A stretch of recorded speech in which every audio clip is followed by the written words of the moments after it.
Nature is all around us. It is beautiful, peaceful, and full of life. When we walk in nature, we see green trees, colorful flowers, and fresh plants growing everywhere. Plants are very important for our planet. They give us oxygen, clean the air, and help all living beings survive. Flowers are one of the most beautiful gifts of nature. They come in many shapes, colors, and sizes.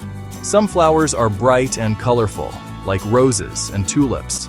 Others are small and simple, but still very special. Plants and flowers also help insects and animals. Bees collect nectar from flowers to make honey. Butterflies rest on petals, and birds use plants for food and shelter. Nature teaches us patience and balance. Plants grow slowly, step by step, reminding us that good things take time.